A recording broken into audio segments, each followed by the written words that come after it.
Assalamualaikum warahmatullahi wabarakatuh. Perkenalkan, nama saya Lili Kholida, STMT PMP. Saya merupakan dosen di program studi S1 Teknik Sipil Fakultas Teknik Universitas Mercu Buana, Jakarta. Saya bergabung dengan Universitas Mercu Buana sejak tahun 2017 dan bidang ilmu yang saya tekuni adalah Teknik Sipil. Pada kesempatan kali ini, saya akan menyampaikan PDD-UKT-PT di bidang pengajaran saya pada mata kuliah Statistika Teknik yang mengacu pada metode DIA atau Delivery, Interaction, and Assessment. Mata kuliah ini memiliki bobot 3 SKS dan merupakan mata kuliah wajib bagi mahasiswa teknik sipil di semester 2. Setelah mengikuti mata kuliah ini, mahasiswa diharapkan mampu memahami pengetahuan terkait dasar-dasar statistika yang diperlukan dalam tingkat sarjana program studi teknik sipil, yaitu tentang fungsi penyajian dan pengolahan data, serta memahami model statistik dalam analisis data. Metode pembelajaran yang digunakan seperti ceramah, diskusi, brainstorming, student-centered learning, ataupun case-based learning yang secara interaktif dua arah dengan sistem pembelajaran secara asinkronus dan sinkronus. Ada tatap muka melalui Zoom meeting ataupun tatap maya. Fakultas Teknik Sipil Universitas Mercu Buana telah menggunakan kurikulum OBE atau Outcome Based Education sehingga dari 16 pertemuan tidak ada lagi ujian tengah semester dan digantikan dengan tugas besar 1 dan 2 yang dikumpulkan pada pertemuan 7 dan 14. Pada pertemuan 14 juga dilaksanakan praktek menggunakan Statistical Product and Service Solution Software atau biasa kita kenal dengan software SPSS. Kemudian pada pertemuan 16 merupakan ujian akhir semester. Adapun CPL dari mata kuliah ini mencakup CPL 2, 3, dan 5, yaitu mahasiswa memiliki kesadaran dan kemauan untuk melakukan pembelajaran, mampu menerapkan ilmu dasar matematika dan sains, serta ilmu dasar keteknikan bidang rekayasa sipil. Dan CPL 5 mampu melakukan eksperimen laboratorium dan atau lapangan serta menganalisis dan mengartikan data untuk memperkuat penilaian teknik. Adapun untuk CPMK dari mata kuliah ini terdiri dari 5, yaitu yang pertama CPMK 1 mampu mempraktikkan penyajian data statistik dalam bentuk tabel dan grafik.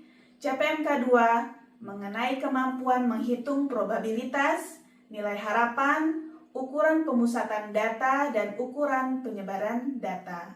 CPMK 3 mampu memahami prosedur dalam menganalisis distribusi normal, distribusi T, distribusi F, dan distribusi chi kuadrat. CPMK 4 mampu menganalisis hasil uji hipotesis. Dan terakhir, CPMK 5 mahasiswa mampu memahami prosedur dalam menganalisis regresi linier.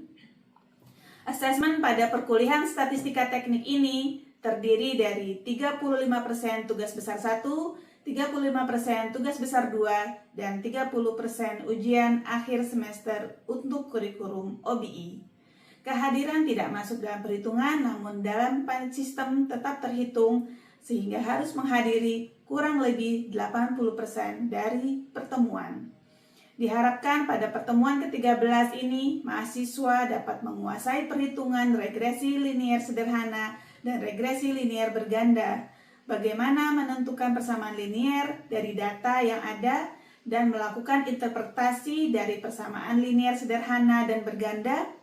Kemudian dalam bidang keteknikan juga dapat diperdalam. Adapun mengenai bagaimana cara saya dalam menyampaikan materi pada perkuliahan statistika teknik akan saya sampaikan di akhir sesi video ini. Adapun kegiatan pembelajaran di pertemuan ke-13 dibagi menjadi 3, yaitu pendahuluan, penyajian, dan penutup. Pada bagian pendahuluan, dosen akan membuka dengan salam pembuka, lalu melakukan review dari pertemuan yang lalu dan juga menjelaskan capaian materi saat ini RPS-nya sudah sampai pada tahap yang mana. Masuk pada sesi kedua, yaitu penyajian. Pada sesi penyajian, dosen akan menjelaskan mengenai pengertian analisis regresi linier sederhana dan berganda, kegunaan analisis regresi linier, istilah-istilah yang ada pada analisis regresi linier, aplikasi dari analisis regresi linier beserta contohnya, terutama penggunaan analisis regresi linier pada bidang teknik sipil. Bagaimana analisis ini dapat berguna untuk melihat pengaruh dari dua variabel dan dapat memprediksi hasilnya untuk pengambilan keputusan. Salah satunya melalui tugas akhir beberapa mahasiswa yang saya bimbing dengan menggunakan analisis regresi linier berganda. Pada akhir sesi penutup, diharapkan adanya interaksi antara dosen dan mahasiswa melalui diskusi, tanya jawab, dan apabila ada mahasiswa yang kurang memahami, mahasiswa dapat mengajukan pertanyaan.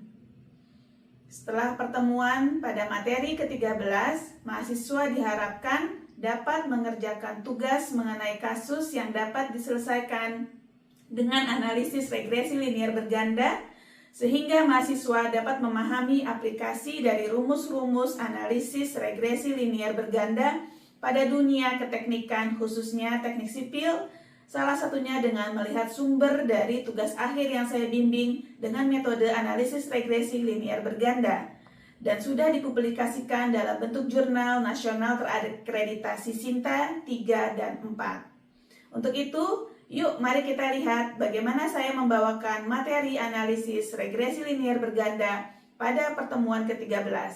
Mari kita lihat videonya. Assalamualaikum warahmatullahi wabarakatuh. Waalaikumsalam warahmatullahi wabarakatuh. Oke, sekarang kita masuk di pertemuan ke-13 mata kuliah statistika teknik ya, menurut RPS-nya. Di pertemuan ke-13 kita akan membahas mengenai analisis regresi linier. Oke, nanti kita akan lebih dalam bagaimana menghitungnya, kemudian apa yang dilakukan dengan persamaan linier, juga interpretasinya, gitu ya.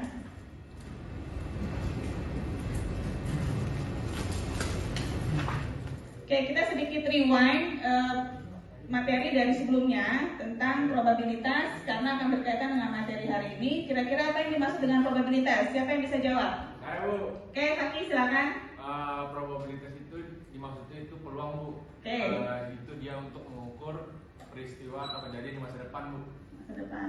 Oke, good. Berarti masih ingat ya tentang yang kemarin. Sekarang kita kaitkan apa yang dimaksud dengan prediksi. Apa sih bedanya probabilitas sama prediksi? Siapa yang bisa jawab untuk prediksi? Oke, bagus, silakan. Menurut saya, prediksi adalah proses memperkirakan kejadian atau hasil di masa depan berdasarkan informasi yang ada di masa lalu dan sekarang. Oke, good ya. Jadi sedikit ada gap antara probabilitas dengan prediksi, gitu ya. Jadi kalau si probabilitas dia ngelihat tidak ada hubungannya, tapi cuma langsung ke masa depannya seperti apa. Kalau prediksi dia melihat bagaimana gap antara data yang ada dan data yang belum ada, gitu ya. Nah, contohnya seperti ini ya. Di tahun, kelihatan ya, ini grafik di tahun 2001 ya sampai 2012. Kita untuk memprediksi, untuk mengira-ngira berapa angka lulusan di 2018, gitu ya. Kira-kira berapa? Nah, melihat plotnya ini, lihat ya dari tahun ke tahun, plotnya adalah naik. Mungkin ini sedikit turun di tahun 2009 atau 2008 agak turun, tapi trennya cenderung naik, ya. Jadi kita bisa mengira, kita bisa memprediksi kira-kira nanti di 2018 dia akan terus menaik, ya. Kira-kira akan terus menaik karena trennya naik, gitu ya. Nah, ini data sebenarnya, betul, ya. Karena data sebelumnya itu naik, cenderung naik, kita bisa memperkirakan dari plot-plot yang ada, kira-kira di 2018 juga akan naik. gitu ya. Nah, berarti apa sih yang dimaksud dengan regresi linier? Dia adalah metode statistik untuk memodelkan atau memprediksi hubungan antara dependent atau target variabel, disebut juga variabel terikat ya, dengan satu atau lebih dari independent variabel atau prediktor ya. Bedanya kalau di regresi linier sederhana dia hanya memiliki satu variabel independen. Kalau yang ganda dia lebih dari satu. Nah, contohnya misalnya analisis regresi linier berganda dengan judul pengaruh motivasi terhadap prestasi mahasiswa. Ya, jadi kita mau lihat pengaruh motivasinya ini terhadap prestasi. Jadi yang jadi targetnya prestasi, yang jadi independennya bebasnya sih motivasi. Kita mau lihat bagaimana hubungan antara kedua variabel ini. Ya. Nah, ini sering digunakan untuk prediction, forecasting, time series modeling, dan determining the causal effect relationship between variables. Ya. Nah, yang menarik apa bedanya prediction sama forecasting? Forecasting itu apa? Forecasting itu peramalan, kayak forecasting weather, peramalan cuaca, gitu ya. Nah, bedanya adalah kalau prediction itu kita memprediksi data yang ada dan gapnya yang kita punya. Tapi kalau forecasting itu untuk masa depan, kita mau melihat masa depan prediksinya, peramalannya seperti apa, ya. Nah, si regresi linier apa yang kita prediksi? Kita memprediksi dua variabel yang tadi, variabel dependent dan independent, ya. Dan hubungannya bisa interpolation dan extrapolation, ya, atau Indonesianya interpolasi dan ekstrapolasi, gitu ya. Maksudnya apa? Interpolasi ini memperkirakan data yang hilang dalam data range yang kita miliki. Data range itu jangkauan data, gitu ya, yang kita miliki. Nah, extrapolation itu memperkirakan data pada masa depan yang tidak ada pada data range yang kita miliki. Nah, misalnya ini ya, interpolation. 2003, 2004 baru ada data lagi 2005, ya kan? Nah, kita hubungkan titik-titik ini, ya, untuk mendapatkan data di 2002, untuk mendapatkan data di 2023, gitu. Itu namanya interpolasi. Jadi data yang di dalam, gitu ya, karena datanya terlalu jauh, kita perlu atau kita tinggal menghubungkan dari data yang ada. Itu interpolasi. Nah, akhirnya kurang lebih seperti ini. Nah, ini data yang kita dapat dari perhitungan yang garis biru. Nah, garis merahnya adalah data yang sebenarnya. Jadi tidak jauh berbeda, maksudnya itu. Nah, okay. Di data yang extrapolation, data yang sudah ada disebutnya training, ya. Kemudian data yang akan kita prediksi disebutnya prediction, ya. Nah, yang garis ini adalah hasil perhitungan dengan rumus ini, ya. Nanti di SPSS ada. Nah, ini nanti yang menghubungkan antara variabel dependent dan independent. Nah, ini yang kita dapat dari rumusnya, dan ini data yang sebenarnya, ya. Jadi tidak jauh berbeda. Itu maksudnya. Y-nya atau variabel terikatnya, ya. Jadi dia targetnya, dia faktor utama dalam analisis regresi apa yang akan diprediksi, gitu ya. Apakah kinerja waktu, apakah kinerja biaya, gitu ya. Bisa bermacam-macam, tapi dia yang mau kita lihat, dia targetednya, gitu ya. Nah, istilah kedua adalah independent variable. Nah, independent variable ini faktor-faktor yang mempengaruhi si variabel independen, gitu ya, yang digunakan untuk memprediksi variabel dependen tersebut. Jumlahnya bisa 1, bisa 2, ya. Ada juga yang namanya istilah outlier. Outlier ini data yang nilainya sangat tinggi atau sangat rendah dibandingkan nilai yang lainnya.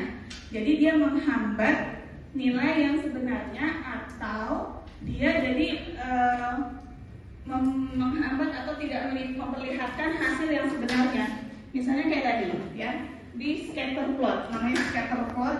Kalau ada titik-titik garis, ini garis linear, gitu ya. Harusnya data yang kita inginkan dia itu dekat dengan si garis linier, ya kan? bukan garis linear. Karena ini yang kita hitung, ini data yang sebenarnya. Nah, si outlier itu data yang sangat tinggi atau data yang sangat rendah. Jadi dia merusak hasil gitu. Dia merusak persamaan atau model regresi yang dihasilkan. Itu namanya outlier. Nah, kalau multikolinear itu adalah korelasi yang sangat tinggi di antara variabelnya, variabel si independen ini, sehingga satu variabel independennya itu mempengaruhi variabel independen lain, ya, sehingga nanti pada saat persamaannya dia mempengaruhi hasil, ya.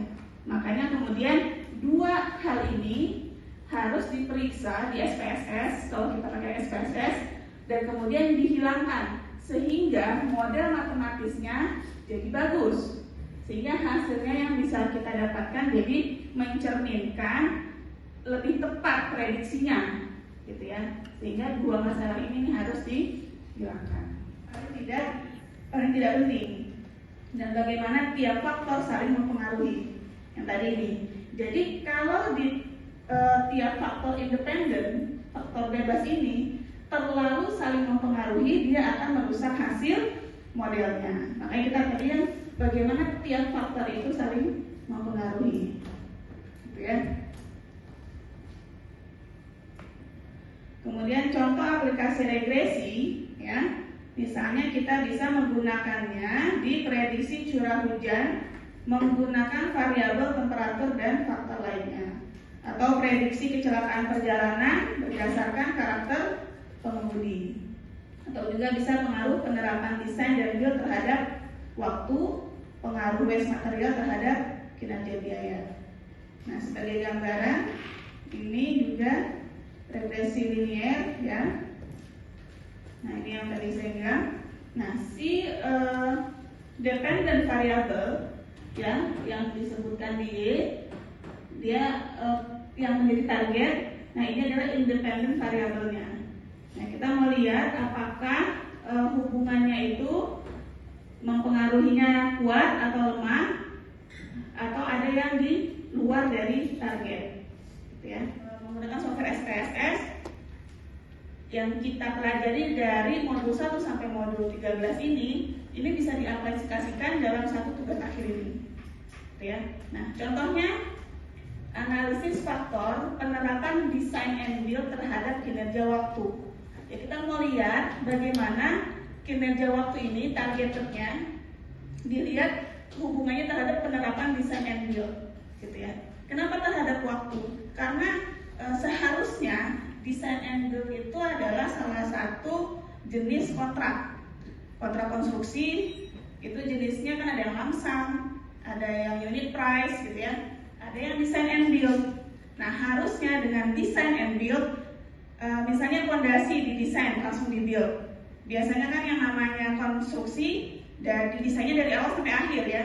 Dari fondasi, struktur bawah, struktur atas, interior desainnya, MEP-nya, baru kemudian dibuild. Biasanya seperti itu yang konvensional. Nah, ada kontrak lain, kontrak konstruksi namanya design and build, di mana kita mendesain, kemudian kita langsung build. Untuk apa? Karena ngejar target waktu. Nah, proyek pembangunan ini di Rumah Sakit Umum Daerah Koja Jakarta Utara sudah menggunakan design and build untuk mempercepat waktu. Ternyata nggak cepat, malah terlambat, gitu ya. Nah, itulah kemudian dilakukan penelitian. Mau dilihat kenapa si design and build ini diterapkan tapi tidak mempercepat waktu, paham ya? Nah, mau dilihat, nah ini yang kemudian disebut variabel bebas atau independent variable. Mau dilihat faktor-faktor ini berpengaruh nggak terhadap waktu, paham ya? Jadi nanti si variabel ini kita cari dari literatur, kita wawancara ke pakar, kita ke lapangan, gitu ya, untuk melihat variabel apa saja dari design and build yang mempengaruhi waktu. Misal, ada variabel bebas penetapan jadwal proyek oleh owner. Dapat dari mana? Dapat dari literatur jurnal, ya. Kemudian susunan rencana urutan kerja perencanaan dapat dari jurnal. Ketersediaan personil owner khusus untuk menangani pekerjaan design and build, dan seterusnya sampai kurang lebih sekitar 30-an gitu ya, 30-an variabel atau bisa kurang juga tergantung data yang kita dapat. Nah, kemudian dari X ini kita menentukan skala X dan skala Y gitu ya. Apa X-nya? Oh, kalau nanti X-nya ini dimasukkan ke sini ya, ke tabel form ini, format kuesioner. Nanti responden menilai, oh kalau X1-nya ini sebenarnya tidak berpengaruhkah terhadap waktu, kurang berpengaruhkah terhadap waktu, cukup berpengaruh, pengaruh, atau sangat berpengaruh. Nanti responden menentukan checklist gitu ya. Yang Y-nya juga dilihat skalanya si proyek tersebut ya, apakah penilaiannya, waktunya buruk, terlambat, rata-rata, agak baik atau baik. Nah, dari problem ini dimatematiskan seperti ini, kemudian dihitung, dapatlah model ini. Ini yang disebut model analisis regresi linier berganda. Nah, model inilah ya, kemudian kita akan lihat kinerja waktu ini terhadap X-nya, XA maupun XB seperti apa gitu ya. Kalau X-nya, XA-nya ditambah, kira-kira kinerja waktunya seperti apa? XB-nya dikurangin, kinerja waktunya seperti apa? Itu yang disebut memprediksi atau melihat korelasi antara X dan Y. Seperti itu ya. Nah, kalau analisis regresi linier berganda, dia memiliki lebih dari satu variabel bebas atau variabel independen ya. Misalnya pengaruh motivasi dan finansial terhadap prestasi mahasiswa di Universitas XYZ. Nah, X1-nya motivasi, X2-nya finansial, Y-nya fokus ke prestasi. Nah, apakah cuma dua? Bisa lebih, tergantung data atau literatur yang kita ambil ya. Nah, kita mau lihat bagaimana variasi naik dan turunnya terhadap Y. Nah, ini dalam bentuk persamaannya, model matematisnya. Jadi pada saat kita melakukan uji ini, analisis regresi linier, kita harus sampai kepada persamaan berikut ya. Y sama dengan A tambah B1 X1 tambah B2 X2 dan seterusnya, tergantung berapa persamaan ya. Kemudian nanti ada errornya untuk melihat turbulensinya atau gangguan.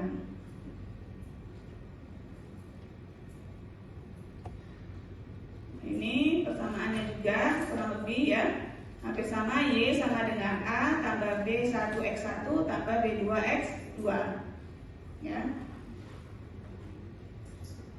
Nah, ini rumusnya. Jadi rumus ini bisa untuk mencari koefisiennya ya kan, karena kalau X-nya tadi kita cari dari data ya, jurnal kah, wawancara kah, observasi di lapangan. Nah, B-nya ini dari rumus ya. Nah, rumus ini sebenarnya bisa digunakan dengan mudah di SPSS ya. Di SPSS tersebut langsung nanti keluar dalam bentuk model matematis. Tapi sebelumnya kita harus paham bagaimana filosofi di belakang rumus tersebut ya. Nah, B1, B2 dan A-nya adalah sigma dari X2 kuadrat dikali sigma dari X1Y dikurang sigma dari X2Y dan kali X1 X2 ya, dibagi sigma dari X1 kuadrat dikali X2 kuadrat dikurang X1 sama X2 dikuadratkan. Nah, ini sebenarnya mungkin terlihat panjang, tapi sebenarnya hanya perkalian dari X dan Y. Jadi apabila nanti kita melihat soal atau di lapangan ada data seperti ini, kita mencari X1, X2 dan penjumlahan atau perkaliannya. Seperti itu ya. Variabel independennya lebih dari satu atau enggak? Pertanyaan bagus ya. Jadi variabel independen atau dependen tadi? Dependen ya. variabel dependen ya, si Y, ini kan dependen ya, jangan lupa ini A ditambah D1X1 tambah D2X2 ya, ini variabel independen. Apakah bisa Y-nya lebih dari 1? Boleh Y lebih dari 1, tapi ini akan lebih kompleks ya kan, persamaannya akan lebih kompleks. Akhirnya kita membutuhkan software yang lebih advance, yaitu SEM, Structural Equation Modeling ya, SEM. Ini di atasnya dari SPSS seperti itu ya. Jadi bisa, tapi menggunakan software yang lebih advance lagi supaya permasalahan matematisnya bisa diselesaikan. Seperti itu. Ada lagi? Kalau tidak ada lagi yang bertanya, kita punya tugas mandiri ya. Demikianlah pembelajaran pada mata kuliah Statistika Teknik Program Studi Teknik Sipil Universitas Mercu Buana Jakarta. Video ini dibuat sebagai persyaratan Serdos 2025. Semoga bermanfaat. Wassalamualaikum warahmatullahi wabarakatuh.